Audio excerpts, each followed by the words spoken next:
আসসালামু আলাইকুম। সকলকে সায়েন্স থেরাপির পক্ষ থেকে স্বাগত। আজকে আমরা আলোচনা করব অষ্টম শ্রেণীর দ্বিতীয় অনুশীলনী মুনাফা। মুনাফার 2.1-এর 3 নম্বর অঙ্কটি।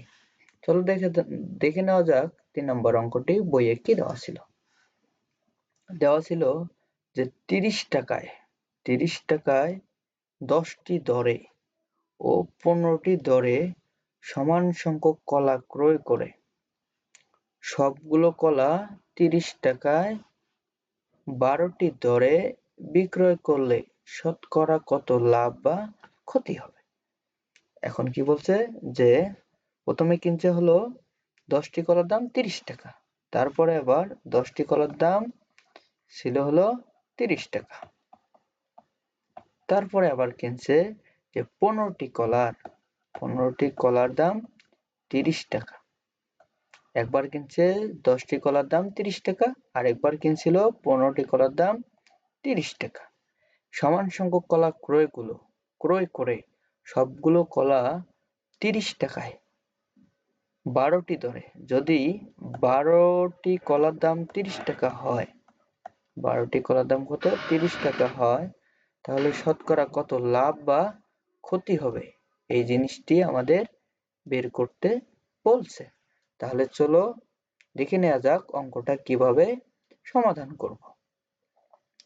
দেখো আমাদের কিন্তু দেওয়া ছিল যে 10টি কলার ক্রয় মূল্য কত 30 টাকা, তাহলে একটি কলার দাম কি হবে 30 ভাগ 10, তাহলে আমি 30কে 10 দ্বারা ভাগ দিলে কত হচ্ছে 3 টাকা। আবার 15টি কলার ক্রয় মূল্য কত ছিল 30 টাকা, তাহলে একটি কলার দাম কত হবে 30 ভাগ 15, তাহলে 15 আর হলো 30, তাহলে 30কে 15 দ্বারা ভাগ দিলে আমি 2 পাচ্ছি, তাহলে 2 টাকা।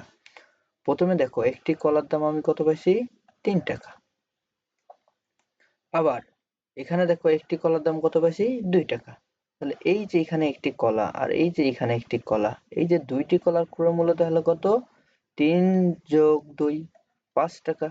তাহলে দুইটি কলার ক্রয় মূল্য কত 5 টাকা। এখন দেখা যাক পরবর্তী স্টেপ আমরা কিভাবে করব। তাহলে এখন দেখো কোশ্চেনে আমাদের দেওয়া কি ছিল যে 30টি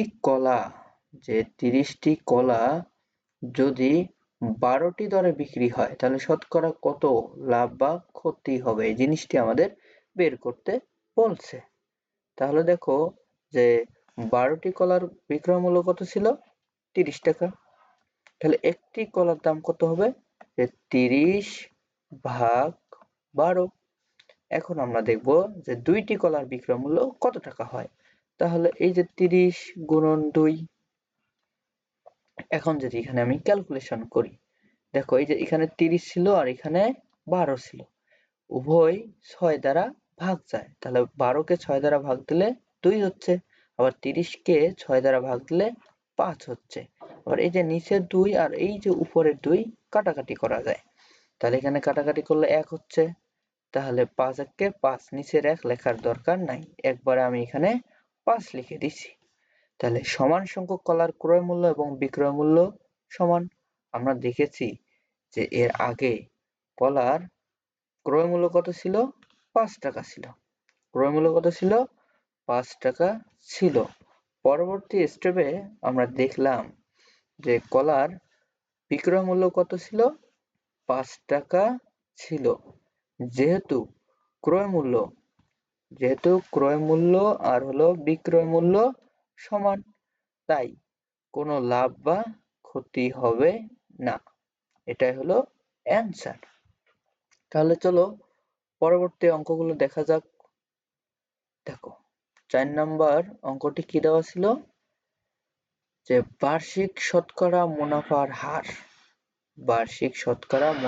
হার কত দেওয়া ছিল 10.5 টাকা হলে 2000 টাকার 5 বছরের মুনাফা কত হবে। তাহলে আমাদের মুনাফা বের করতে বলছে, যে মুনাফা কত হবে এটা আমাদের বের করতে বলছে। তাহলে চলো দেখে নেওয়া যাক অঙ্কটা আমরা কিভাবে সমাধান করব। এখন দেখো কোশ্চেনে কিন্তু আমাদের আসলকে পি দ্বারা প্রকাশ করা হয়। এটার মান কত দেওয়া ছিল? 2000 টাকা দেওয়া ছিল। আরেকবার সবাই কোশ্চেনটা দেখে নেই। তাহলে এই যে এখানে যে 2000 টাকা দেওয়া ছিল, এটা কিসের মান? আসল, মানে পি এর মান দেওয়া ছিল। এখানে এই যে মুনাফার হারকে আর দ্বারা প্রকাশ করা হয়, এটা আমরা সকলেই দেখেছি, বেসিক ক্লাসে আলোচনা করেছি। আবার এই যে 5 বছর, এটা এন এর মান দেওয়া ছিল, আমাদের মুনাফা বের করতে হবে। মুনাফাকে আই দ্বারা প্রকাশ করা হয়। এখানে দেখো যে 3টির মান দেওয়া আছে। আমরা মুনাফার সূত্র কি জানি? I equal P R N. I এর মান বের করতে এই 3টি জিনিস লাগে, আর এই 3টি জিনিসের মান আমাদের দেওয়া ছিল। এখন আমরা অঙ্কটা করার চেষ্টা করি। এখন দেখো, তাহলে আমরা দেখলাম পি এর মান কত? 2000। তাহলে মুনাফা আমরা বের করব, এটার মান হলো হোয়াট? আর এখানে আর এর মান কত দেওয়া ছিল? 10.50, তাই না? এটা কত ছিল? পার্সেন্ট। তাহলে এখন এটাকে যদি আমি ভাঙাই নিই, তাহলে এটা লেখা যায়, তাই না? এটাকে এই যে 10.50, এই পার্সেন্টের পরিবর্তে আমরা কত লিখতে পারি? 1/100 লিখতে পারি। তাহলে এটাকে আমি এভাবে লিখতে পারি। আর এখানে আমার এন এর মান কত দেওয়া ছিল? 5 বছর দেওয়া ছিল। তাহলে আমরা জানি সরল মুনাফা বা মুনাফা আই ইকুয়াল কি? P R N. তাহলে এখানে দেখো যে পি এর মান কত? 2000, এই যে 2000। আর আর এর মান কত দেওয়া ছিল? আর এর মান আমরা দেখতেছি যে 10.50 ভাগ 100 দেওয়া ছিল, আমরা তাই লিখছি। এটা হলো আর এর মান। এন এর মান কত দেওয়া ছিল? এন এর মান 5 দেওয়া ছিল। এখন দেখো, এটা যদি আমরা ক্যালকুলেশন করি, তাহলে কত হচ্ছে? 1050 হয়। আশা করি সকলেই অঙ্কটি বুঝে গেছো। এই অঙ্কটা যদি বুঝে থাকো, তাহলে চলো আমরা 5 নম্বর অঙ্কটি করার চেষ্টা করি। তাহলে 5 নম্বর অঙ্কটি আমাদের কি বলা ছিল? যে বার্ষিক মুনাফা শতকরা 10 টাকা থেকে কমে 8 টাকা হলে 3000 টাকার 3 বছরের মুনাফা কত হবে? কোশ্চেনটা আরেকবার পড়ি, সবাই ভালো করে বুঝো।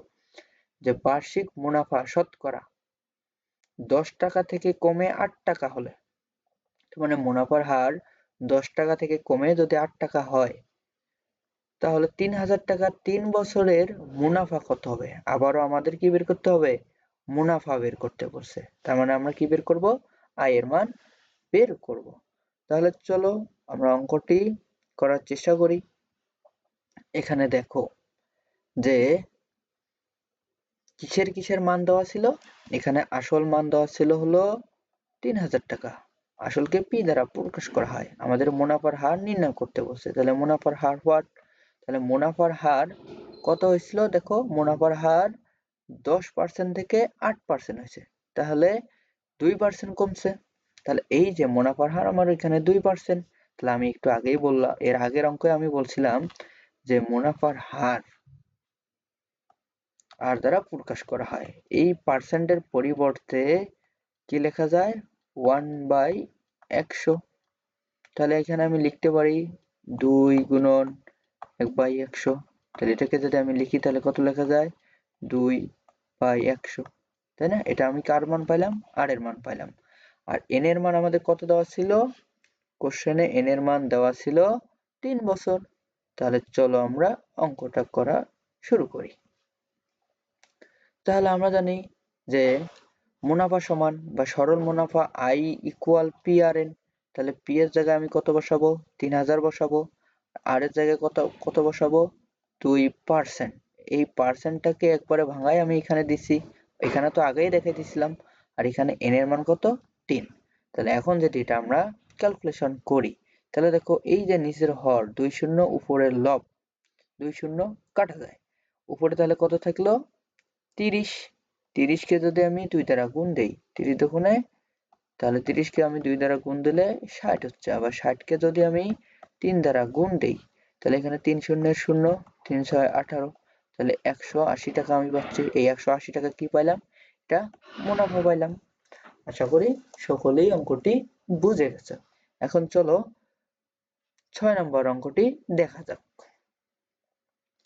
তাহলে বইয়ের মধ্যে 6 নম্বর অঙ্কটি কি দেওয়া ছিল, যে বার্ষিক শতকরা মুনাফা কত হলে, আমাদের কি বের করতে হচ্ছে, বার্ষিক শতকরা মুনাফা কত হলে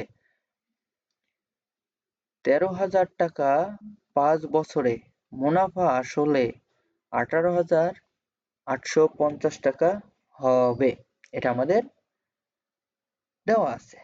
আমাদের কি বের করতে বলছে, যে বার্ষিক শতকরা কত মুনাফা হলে। তাহলে চলো আমরা অঙ্কটা কিভাবে করব দেখা যাক।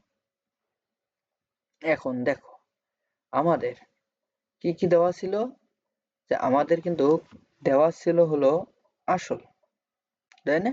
আমাদের এখানে কিসের মান দেওয়া ছিল, আসল ছিল হলো 13,000, আর মুনাফা আসল কত দেওয়া ছিল, মুনাফা আমাদের মুনাফা আসল কত দেওয়া ছিল, 18,850 টাকা, তাই না? আমাদের আসল কত দেওয়া ছিল, 13,000। তাহলে আমি এই যে মুনাফা আসল থেকে যদি আমি আসল বাদ দেই, তাহলে মুনাফা আসল থেকে যদি আমি আসল বাদ দেই, তাহলে আমি কত পাচ্ছি, যে 18,850 থেকে যদি আমি 13,000 বাদ দেই, তাহলে এখানে আমি পাচ্ছি 5,850 টাকা। এটা আমি মুনাফা পাইলাম। এখন আমাদের কিন্তু মুনাফার হার নির্ণয় করতে বলছে। কোশ্চেনটা সবাই দেখে নাও, কি বের করতে বলছে, যে বার্ষিক শতকরা মুনাফা কত হলে, তাই না? আমাদের কি বের করতে বলছে, বার্ষিক মুনাফার হার নির্ণয় করতে বলছে।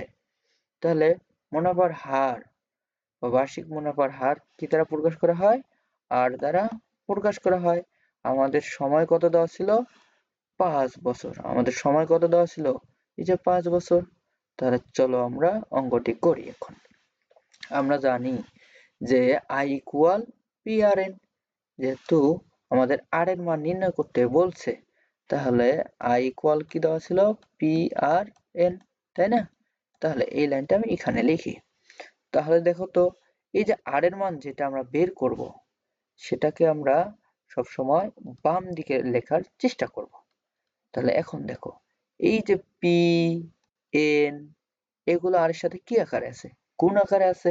তাহলে গুণটা যদি এই দিকে আসে তাহলে কি হয়, ভাগ হয়। তাহলে আমরা লিখতে পারি আই ডিভাইডেড পি এন, তাই না? তাহলে আর সমান আমি কি লিখতে পারছি, আর ইকুয়াল আই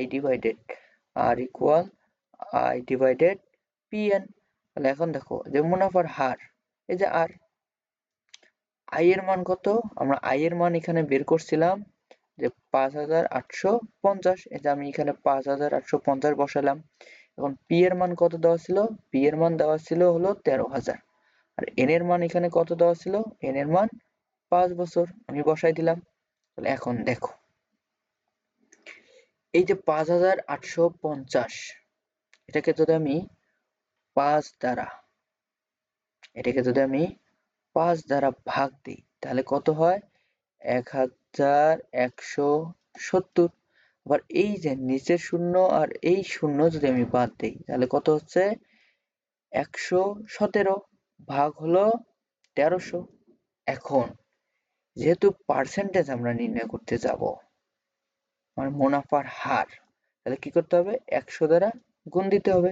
তাহলে 100 দ্বারা যদি গুণ দেই, তাহলে দেখো তো এই 100 আর এই যেখানে 1300 আছে, 2 শূন্য 2 শূন্য বাদ, তাই না? তাহলে নিচে আমার 13 থাকলো। এখন এই যে 117, কত, 117 কে যদি আমি 13 দ্বারা ভাগ দেই, কত দ্বারা, 13 দ্বারা যদি আমি ভাগ দেই, তাহলে এখানে আমি কত পাচ্ছি, 9 পাচ্ছি। যেহেতু মুনাফার হার পার্সেন্ট থাকে, এই জন্য এখানে পার্সেন্ট দিতে হবে, এই যে আমি পার্সেন্ট দিলাম। ওকে, আশা করি সকলেই অঙ্কটি বুঝে গেছো। কেউ যদি না বুঝো, তাহলে ভিডিওগুলো দেখলে বুঝে যাবা, আমি আশা করি। আজকে এই পর্যন্তই, দেখা হবে পরবর্তী পর্বে। খোদা হাফেজ, সর্বোপরি কথা হলো, এরকম ভিডিও পেতে আমাদের চ্যানেলটি সাবস্ক্রাইব করে পাশে থাকুন। ধন্যবাদ।